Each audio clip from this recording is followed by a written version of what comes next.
Today's sermon addresses the following of the UU7 principles. Principle 3, we affirm and promote acceptance of one another and encouragement to spiritual growth in our congregations. Principle 4, we affirm and promote a free and responsible search for truth and meaning. And Principle 7, we affirm and promote respect for the interdependent web of all existence of which we are a part. The sermon is titled Living by Universal Grace, and will be delivered by Lloyd Moffett. Dr. Lloyd Moffett is a professor of religious studies at Cal Poly and author most recently of The Spirit of Wine and the Spirit of Winemakers. With an MA and PhD in religious studies from UC Santa Barbara and a Master's of Theology from St. Vladimir's Theological Seminary, Dr. Lloyd Moffett has spent his career trying to represent the religions of the world to his students and community. Outside of school, he loves to build interesting buildings, tend to his vineyard, making wine and beer, and being engaged in his local community. And ladies and gentlemen, Steve's going to do something totally different today. We'll see if it works, but he's going to deliver his sermon without slides. Wow. So for the first time here's Stephen Lloyd Moffett without slides. And it's my honor and privilege to bring to you the esteemed Dr. Steve Lloyd Moffett. Take it away. Hey, thank you, Randy and Susan and everybody doing the work there. I love UUCC in part because we get to sing songs like I'm a Believer. And that is one of the great songs of faith on the coast right now. I'll just say that growing up and in college, I never thought that I would be a religious studies professor. I actually didn't take a single class in religion in college. Instead, I was an economics and film studies double major. And at the end of college, I had landed my dream job, which was to be a management consultant for Boston Consulting Group, because I knew that I would get to travel all over the world and be with smart people. And I'd always wanted this job. This was literally my dream job. And I went to my grandfather, who I was very close with, and told him I'm going to be a management consultant. And as an engineer, he didn't always have the best social skills. But it was clear that he didn't share my excitement. He didn't say it right up front, but he said, you know, Steve, let me tell you a story. There was a bull who had its eyes on this cow that was on the other side of a barbed wire fence. And the bull's life was torture because his whole point in life was to inseminate these cows, but he just had to look at this beautiful cow day after day, separated by the fence. And then one day, my grandfather told me that the bull decided he didn't want to be on the sidelines anymore. And so he mustered all his strength. He leaped over the barbed wire fence to meet his mate. And he nearly made it, except for he left all his reproductive parts on the fence. He, from then on, was a consultant, my grandfather said. And I knew the implications. He was saying, why don't you get a job where you actually do things rather than just tell others how to do things? Like get a job where you make something. And he was disappointed in me. Well, I was only a management consultant for a couple of years. And eventually I went to graduate school in religious studies and spent far too long in school for any healthy mind. But in some ways, I'm still a consultant, though my clients are students, because I don't teach them how to be religious or spiritual, but I teach about religion. I always say that I teach about other people's beliefs, not whether they're right or wrong, or whether you should follow it or not follow it. That role I leave to the pastors, the rabbis, the imams, and the priests. My role is to be objective, to represent each tradition fairly, try to understand how religion is functioning in society, not how you should be religious. And even most of my sermons here and in other places are really about clarifying the religious worlds of others rather than sharing things that I actually believe for myself. Today is going to be different because I'm going to share a perspective that I personally find deep resonances with and try to integrate into my personal life. Now, it's the first time I've ever given this talk to any audience, and it's unfamiliar ground for me and a little uncomfortable. So, bear with me if I'm, gingerly walking into this. And it involves the notion of grace and living a grace-filled life. And let me share how this notion evolved for me. Growing up in the Presbyterian Church, I think I considered grace much in the terms of the first song we sang, sort of a judicial pardon. It's like a judge reveals her grace by letting you off easy when a stiffer penalty is deserved. And so grace in religion was sort of like a get out of jail free card. We deserve to be sent to hell, but by grace we are saved. As if one part of God, in my mind, I imagine the Old Testament God, wants to wreak divine justice against my sinful self. But there's this other part of God who I imagined as Jesus' father growing up, who is loving, forgiving, offering me grace to let me escape this punishment. It was all in a juridical context. But my thinking of grace has evolved over the years, and now I think of grace as something like the acceptance and gratitude for the life that God has created for me. I've come to see a grace-filled life as a sort of trust in the benevolence of a higher power that engenders a sort of peace and gratitude in one's daily life. That is trust in the benevolence of a higher power that leads to peace and gratitude. There's a lot to unpack there. So let me share my journey of coming to this axiom in life. And it'll sound like I'm going back to the consulting modality because it derives from my teaching on the Reformation. But I assure you it'll be worth it. Stay with me. So for those of you whose high school history classes is a bit fuzzy or happened so long ago that they might constitute ancient history themselves, one of the defining moments of the Reformation was Martin Luther's contention that salvation comes from grace through faith, not by works. That is to say, the grace that grants access to an eternal home is determined solely by the faith you hold, not the choices you make in life. And now as proof, Luther trotted out the Apostle Paul, who says in Ephesians, "For by grace you've been saved through faith, not by your own doing, it's a gift of God." For Luther, this faith was completely a free gift. You couldn't even choose to have faith, for then it would be a work and you'd be trying to earn the grace that God offers you freely. Grace is free and unmerited gift for Luther. Now, for Catholics, your life choices matter, for grace comes as a reward for good actions coupled with faith. As the Apostle James says, faith apart from works is dead. By the way, Luther hated that line so much and that entire book so much that he said the only value of the book of James is to stoke a fire on a cold winter's day.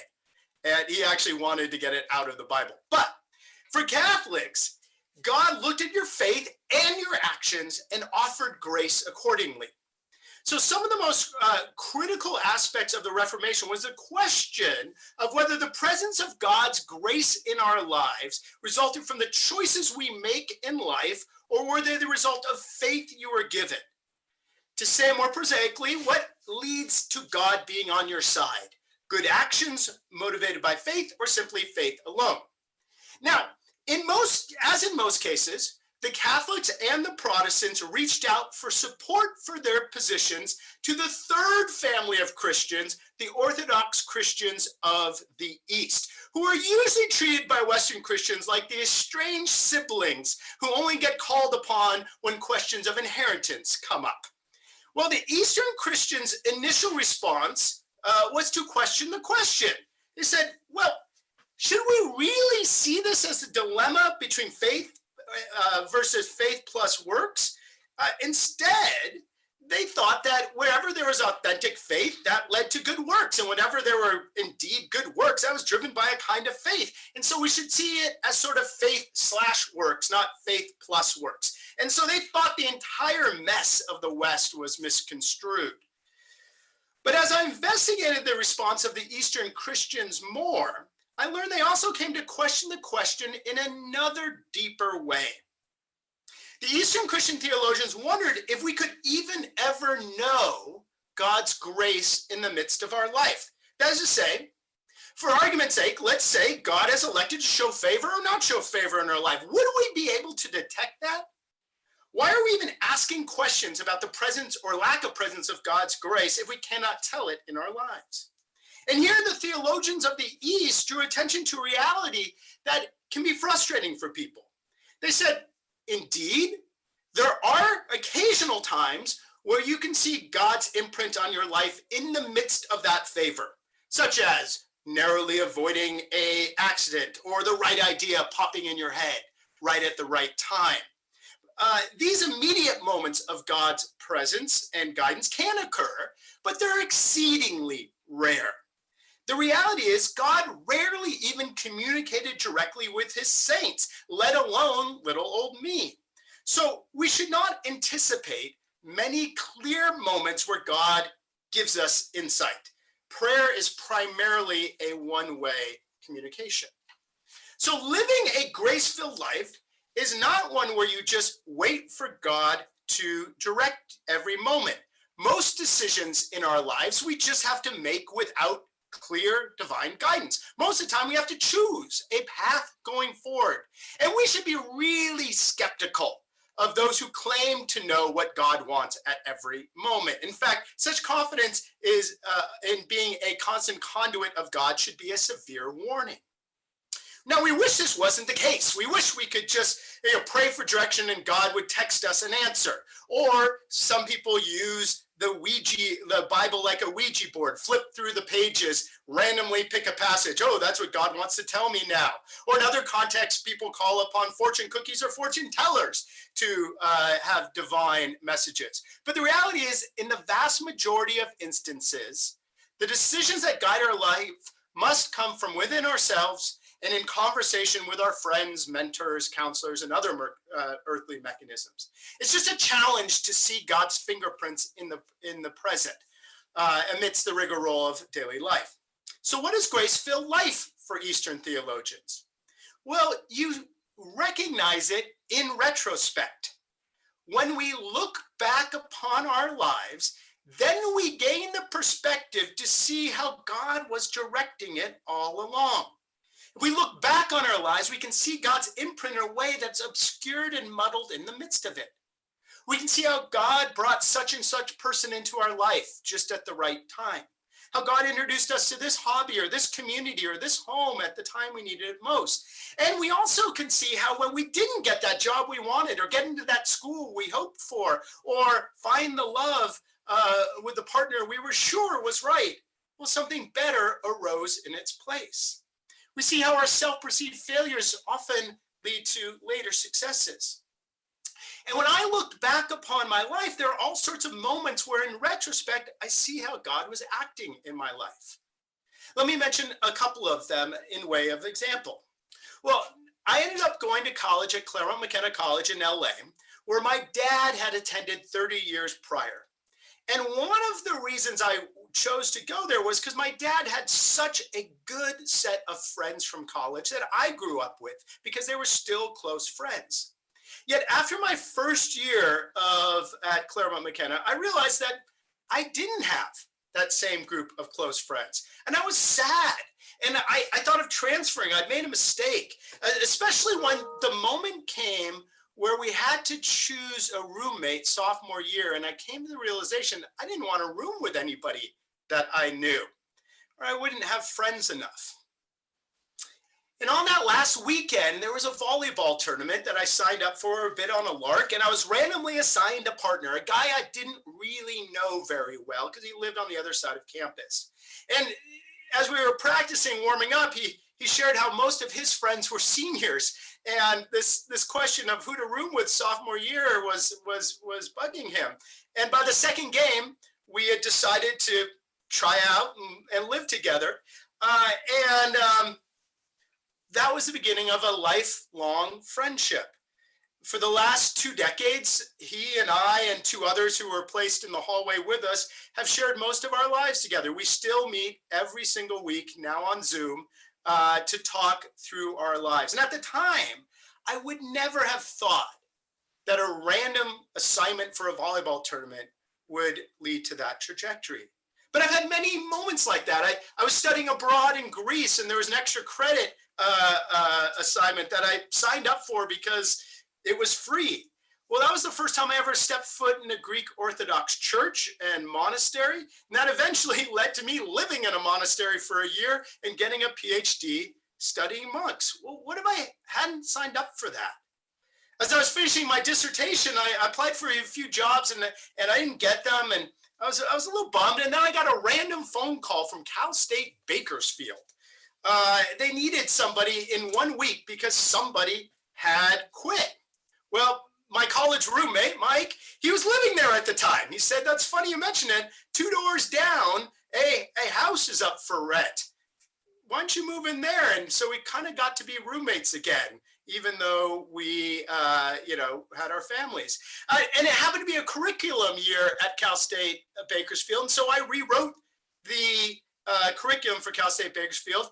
And then, for the first time in 30 years, the job that I had always said I wanted, which was in grad school at UCSB, was, religious studies at Cal Poly up the road. It opened up for the first time in 30 years. And what was the number one thing they wanted? Someone who had experience writing curriculum. Man, I look back at all these times that in the midst of making decisions, I make the decisions. But in retrospect, I can see how God was directing and showing favor in this way. But it's only in retrospect that you can do this. I think James Redfield in the Celestine Prophecy called these moments, of meaningful coincidence. Paulo Coelho in The Alchemist called it moments where the universe conspires to nudge you. And whatever framework you use to describe it, most of us can see in retrospect when the path laid out before us was better than the path that we hoped for. And so the grace-filled life is when you trust in this benevolence, trust in the divine destiny of our lives. Living a grace-filled life is exactly what Neil Diamond was writing about. We walk through life and so often things don't make sense. We give up on love. We give up on the path. The path forward seems so crooked that it's not possible to straighten. But then something unexpected happened. We see her face, and we can see the worldview that framed our previous existence was too small. Living a grace-filled life is becoming a believer that even in the midst of moments where nothing seems to make sense, there is a divine path bigger than me. There's some way this is going to work out, to trust in the benevolence of a higher power. And this leads to gratitude, because we can see in our experiences that God has arranged a path that's more miraculous than we ever imagined. And if we're honest with ourselves, it was probably better than we could have ever wanted. God has been benevolent, and that gives thanks. But it also leads to peace, because seeing God or some higher power in what has transpired in our lives leads to trust and security that that benevolence that has guided us in the past also is caring for the present and the future. And when things seem hopeless and disappointments rack up, trusting that there is a plan should provide peace and allay any anxiety. We can trust that something is acting even when it seems like nobody cares. And so for Eastern theologians, living gracefully means living in trust of the benevolence of God, which leads to gratitude and peace in one's life. And I like this notion. And I see this I see resonance of it in other traditions too, like Taoism in our first reading. In Taoism, there's not the personal God directing our lives, but the Tao is a harmonizing force in the universe that works to align things to a higher energy. And here, the guidance of the Tao or its message might be difficult to detect. Maybe meditation and Qigong can attune ourselves to Tao, but like the Holy Spirit, the Tao rarely texts or emails and rarely gives clear advice. But living in grace in Taoism means like being in the farmer in our reading, recognizing that all good news is neither inherently good or bad because we don't have perfect knowledge of the future. What seems good now may end up being misfortune later. What seems tragic to us now might end up being fortuitous later. And so we should avoid judgments that seem final either way, and instead trust that the Tao works in mysterious ways. In retrospect, the farmer could see what his neighbors could not. Everything occurs for a reason, but that reason might not be evident for a long time. So trust in the Tao. Show gratitude for the Tao, live at peace, and allow the Tao to realize harmony in ways that our limited perspective may not be able to.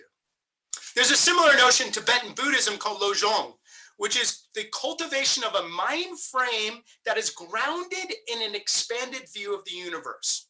Rough translation there.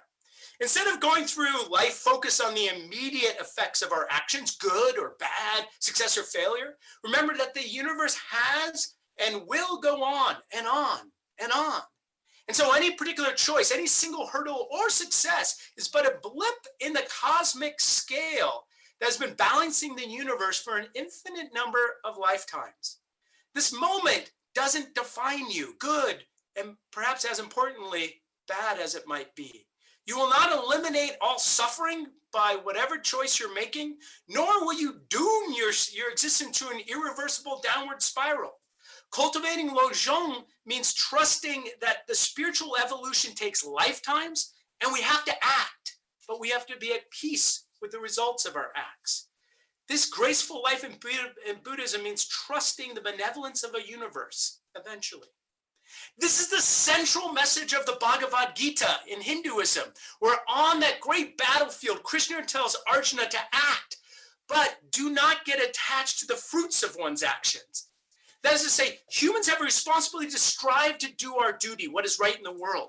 But from then on, let the gods control the response, how it's received, the impact or lack of impact it might have. We must not act, but do not be attached yourself to the results, Krishna says. It's impossible for us to know the results of our actions in the world. A butterfly flapping its wings in California might just create a typhoon in China, or it might just be flapping its wings here. We have to remember it's tough for us to tell. So make your decision, Krishna says, but trust.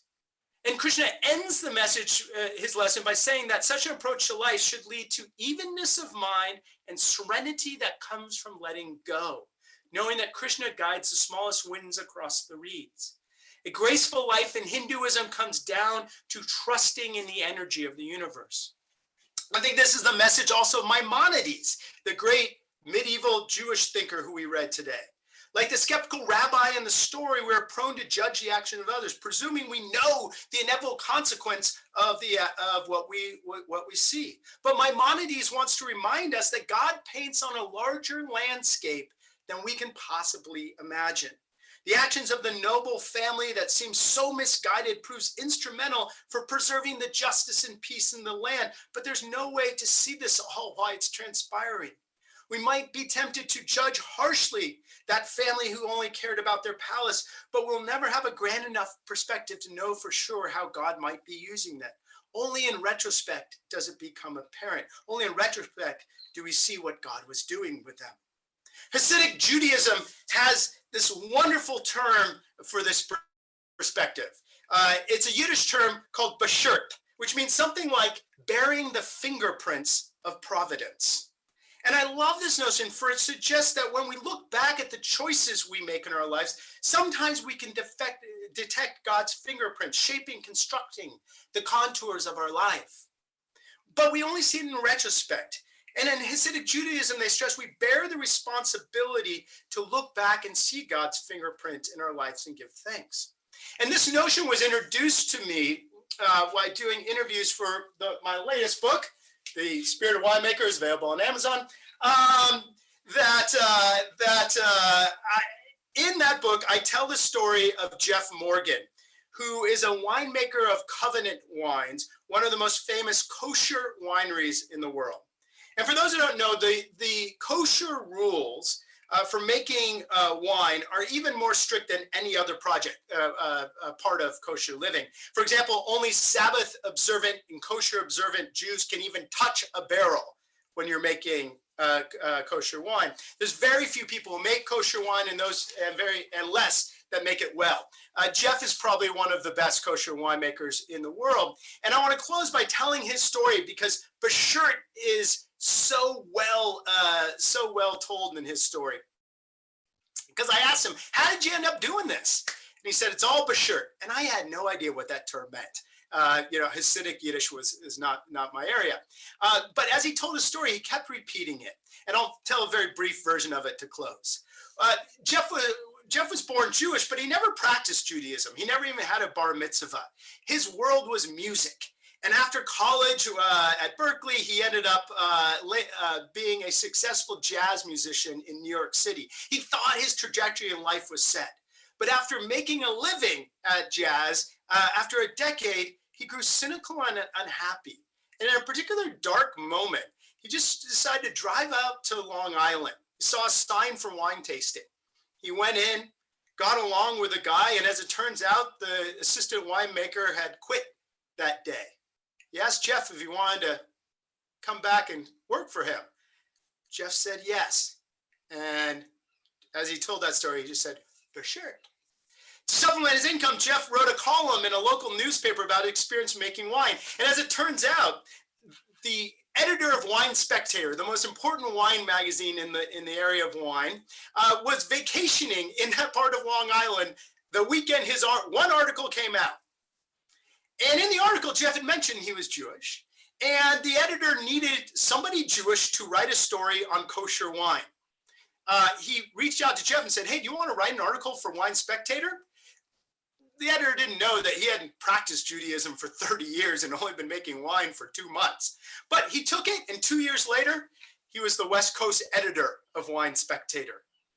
A decade later, he was complaining to a local businessman about how poor the quality of kosher wine was. The businessman said, it's funny you mentioned that because just today, I drew up a plan to build a kosher winery, or, to build a kosher wine label. Would he run it? For sure. But there was no rabbi in Napa to bless the wine. The month after they started the wine label, an Orthodox rabbi moved to Napa and got involved with it. For sure. Still a non-observant Jew who had never bar mitzvah, Jeff had to hire observant Jews to actually make the wine since he wasn't allowed to touch it.